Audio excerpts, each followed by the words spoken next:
Terima kasih Anda masih bersama kami.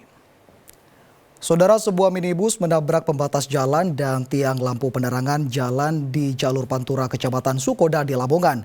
Akibatnya mobil mengalami rusak berat dan terguling, sedangkan sopir minibus dan 4 penumpang dilarikan ke rumah sakit karena luka-luka. Saudara, sebuah minibus menabrak pembatas jalan dan tiang lampu penerangan jalan di jalur Pantura, Kecamatan Sukoda di Lamongan. Akibatnya mobil mengalami rusak berat dan terguling, sedangkan sopir minibus dan 4 penumpang dilarikan ke rumah sakit karena luka-luka.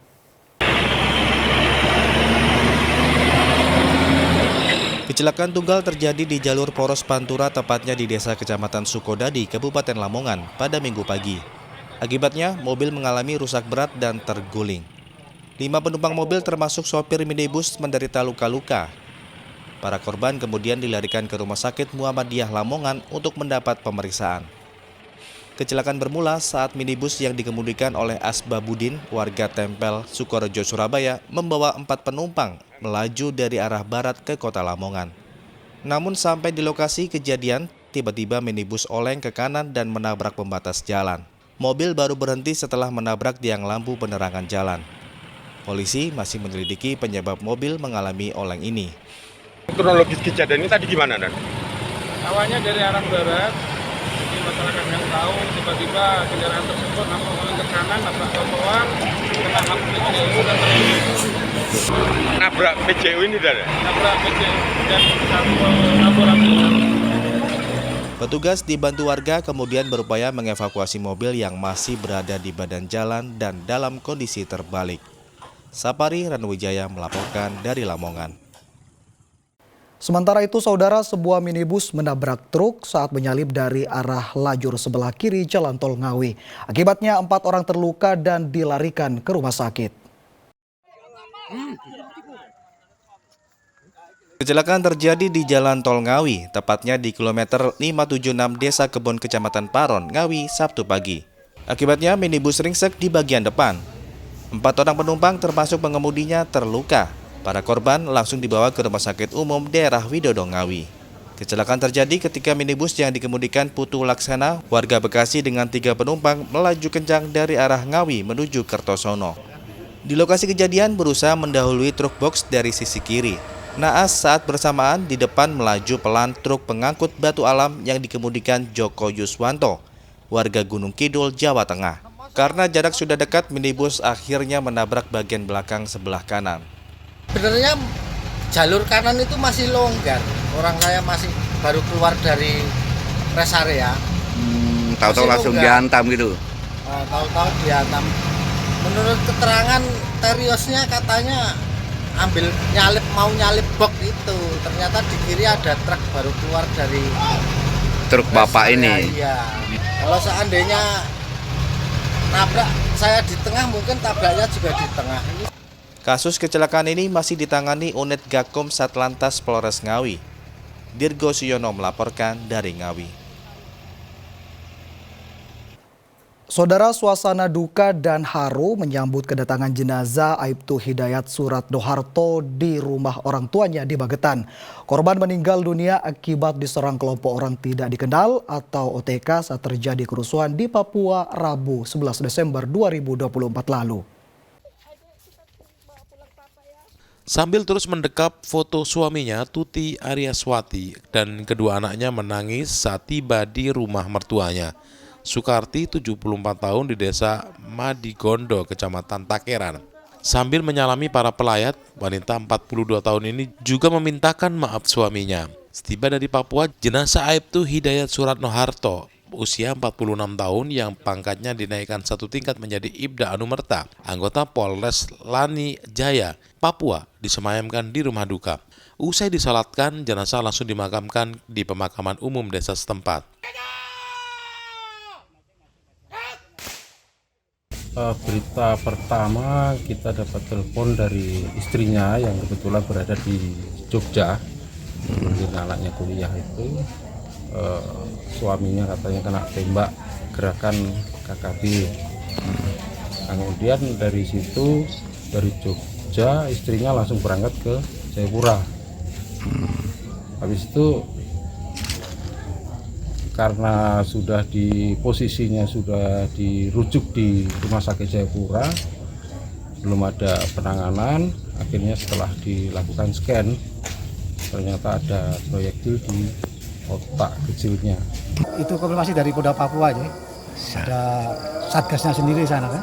Saya belum tahu persis. Intinya kami mendengar informasi ada pemakaman, kami bersih. Ada berapa anggota dan selain almarhum ini? Kemarin saya dengar anggota dia mendahului dulu Pak Triyuda. Saya paham karena habis dari kemarin saya pindah ke sini. Dua orang ini sama-sama kita melaksanakan kegiatan pengamanan pemilu kada kemarin, terus saya pindah ke sini. Jadi sebelumnya anggotanya Komisi Keuangan meninggal mendahului, sudah dimakamkan di Papua. Sekarang kemarin kondisi kritis, ternyata kita doakan semoga sembuh, ternyata kemarin meninggal dunia. Ibda Anumerta Hidayat Suratnoharto merupakan korban kekerasan yang dilakukan sejumlah orang tak dikenal. Saat itu korban berada di Yakobak, distrik Nogi, Kabupaten Lani Jaya, Papua Pegunungan. Brigpol Tri Yuda Argadianto Rabu 11 Desember 2024 lalu. Tiba-tiba pelaku membacok dan merebut senjata korban. Dirgo Siono melaporkan dari Magetan. Saudara, pelaku perampokan bersenjata api yang sempat menggegerkan warga di Probolinggo diringkus polisi. Di hadapan polisi, pelaku mengaku melakukan aksi nekatnya merampok toko butik karena sakit hati kepada temannya lantaran tidak pernah diberi pekerjaan menyanyi. Hari Yongki Suteja ini usia 66 tahun diringkus polisi karena merampok sebuah butik di Jalan Brigjen Katamso, Kelurahan Mangunrejo, Kecamatan Mayangan, Kota Probolinggo. Tersangka diringkus di rumahnya di Desa Sukapura, Kabupaten Probolinggo tanpa perlawanan. Hasil keterangan tersangka kepada polisi, yang merampok karena sakit hati kepada temannya lantaran tersangka yang merupakan seorang penyanyi itu mengaku tidak pernah diberi pekerjaan lagi oleh temannya yang bekerja di butik.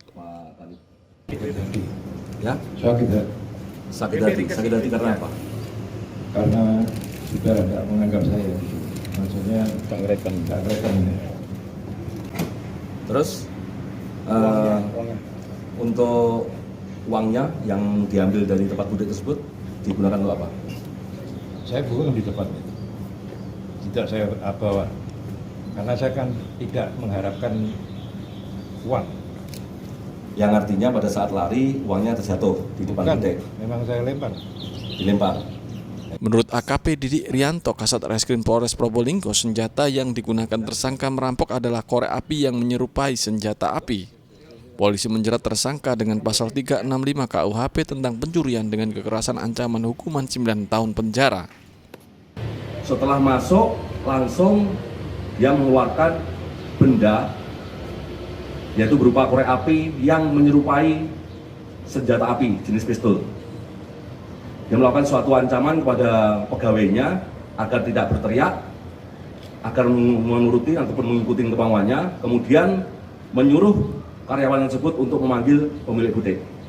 Tidak lama kemudian pemilik butik keluar, saudara Melani. Selanjutnya terduga pelaku untuk mengarahkan ke laci kasir. Selanjutnya setelah mengarahkan, korban disuruh untuk mengambil uang yang ada di laci butik tersebut. Rabu sore, warga dan karyawan butik Silva di Jalan Brigjen Katamso, Kelurahan Mangunharjo, Kecamatan Mayangan, Kota Probolinggo sempat mengadang tersangka perampok yang berusaha kabur setelah gagal dalam aksinya. Namun pelaku menodongkan senjata api sehingga massa yang mengejarnya ketakutan. Tersangka berhasil melarikan diri dari massa. Dandi Ari Gofur melaporkan dari Probolinggo. Saudara, terjatuh setelah menjamret perhiasan pengendara sepeda motor. Pelaku jambret di Banyuwangi berhasil ditangkap basah. Pelaku panik terjatuh di areal persawahan karena salah arah saat dikejar warga.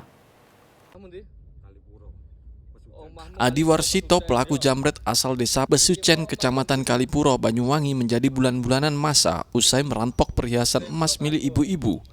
Pelaku berhasil ditangkap warga setelah terjatuh di areal persawahan saat berupaya kabur karena salah arah jalan. Petugas yang datang ke TKP menyelamatkan pelaku dari amuk massa dan membawanya ke kantor polisi. Ibu-ibu yang dibonceng sepeda motor oleh kerabatnya ini dibuntuti pelaku dengan sepeda motor.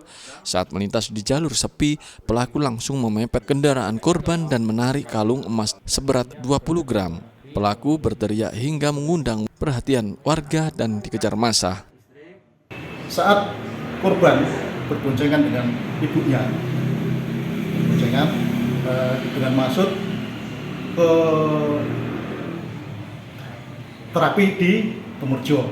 Nah, tidak tahunya dibuntuti oleh pelaku di tengah jalan, kemudian dipepet, diambil kalungnya secara paksa. Selanjutnya pelaku langsung ngegas, lari terus sampai perempatan belok ke kiri. Karena sadar bahwa yang dibonceng dijabret, akhirnya berteriak-teriak, dikejarlah oleh korban. Di sana ada orang yang lewat, ditanya ada, dan ditolonglah orang ini. Akhirnya si pelaku ini jatuh di biloan. Pelaku dijerat dengan pasal 365 KUHP tentang pencurian dengan kekerasan, ancaman hukuman maksimal 9 tahun penjara. Taufik Ferdiansyah melaporkan dari Banyuwangi. Saudara, ratusan warga di Ponorogo ramai-ramai menyerbu pasar murah. Mereka rela antre dan berpanas-panasan demi mendapatkan sembako murah. Harga beras premium di pasar murah hanya dijual Rp10.000 dibanding harga di pasaran yang mencapai Rp16.000 per kilogram. Pasar murah digelar di halaman Ruko Gajah Mada, Kelurahan Bangunsari, Ponorogo Minggu siang. Ratusan warga, khususnya emak-emak, rela antri panjang dan berpanas-panasan untuk bisa membeli kebutuhan pokok dengan harga jauh di bawah pasaran.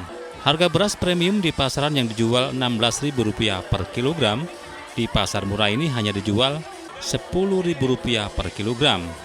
Minyak goreng kemasan dijual Rp19.000 dari harga di pasaran Rp22.000 per liter. Sedangkan gula pasir hanya dijual Rp15.000 dari harga di pasaran Rp17.000 per kilogram. Sama minyak. Beras sama minyak? Iya. Sama mie juga? Mie, ya. Terus gimana pembeliannya? Satu paket, belinya satu paket. Oh gitu? Iya, satu paket cuma Rp30.000. Kalau umumnya sampai berapa, Bu? Kalau beras itu sekitaran ya 50 lebih.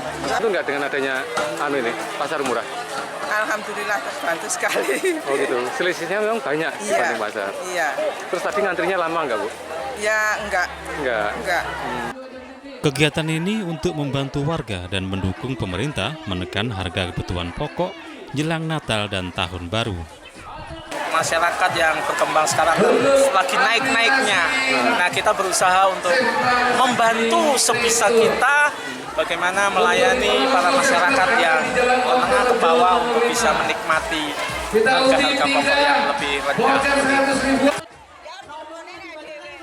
Selain menjual sembako dengan harga murah, panitia juga menyediakan paket khusus bagi warga kurang mampu. Satu paket sembako senilai Rp30.000 terdiri dari 2 kg beras premium, 1 liter minyak goreng, 1 kg gula pasir, dan 3 bungkus mie instan. Dirgo Suyono melaporkan dari Ponorogo. Saudara, seorang pria di Blitar memanfaatkan limbah kardus bekas untuk dijadikan pohon Natal yang cantik. Dibanding dengan harga di pasaran, kreasi pohon Natal miliknya jauh lebih murah. Jelang perayaan Hari Natal kali ini, saudara, produksi kerajinan pohon Natalnya kebanjiran pesanan.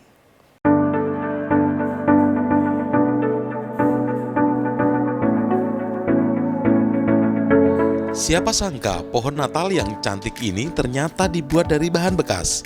Ya, di tangan Andreas Prasetya, warga Kecamatan Sanankulon, kardus-kardus yang tidak dipakai disulap menjadi pohon Natal yang menarik. Dalam proses pembuatannya, kardus bekas dipotong sesuai pola, lalu digulung. Gulungan kardus ditata hingga membentuk kerucut. Agar lebih menarik, ditempel berbagai pernak-pernik pohon Natal. Tak lupa dipasang lampu hias untuk menambah semarak nuansa Natal. Produksi kerajinan tangan ini menjadi solusi bagi pelanggan yang ingin memiliki pohon Natal dengan biaya murah. Selain ekonomis, perawatan pohon Natal kardus ini juga lebih mudah serta tahan lama. Christmas tree atau pohon Natal itu harganya agak pricey ya, jadi agak mahal. Dan biasanya hanya sekali pakai pada saat Natal aja. Makanya kali ini kami berinovasi untuk menghadirkan pohon Natal tapi dalam versi yang lebih ekonomis. Jadi bahan dasarnya itu sebenarnya adalah tempat-tempat kardus dari barang-barang elektronik yang sudah tidak terpakai, kita gunakan sebagai dasar. Kemudian kita lilitkan garland-garland yang bernuansa Natal, seperti contohnya ada di belakang. Ini ada yang warna putih dan hijau. Warna putih ini biasanya identik dengan salju, karena biasanya Natal itu kan identiknya dengan musim dingin. Dengan harga mulai dari Rp80.000, pelanggan sudah mendapat sebuah pohon Natal beserta pernak-perniknya. Untuk paket lengkap, 3 pohon Natal berbagai ukuran dijual seharga Rp300.000. Nur Ramadan melaporkan dari Blitar.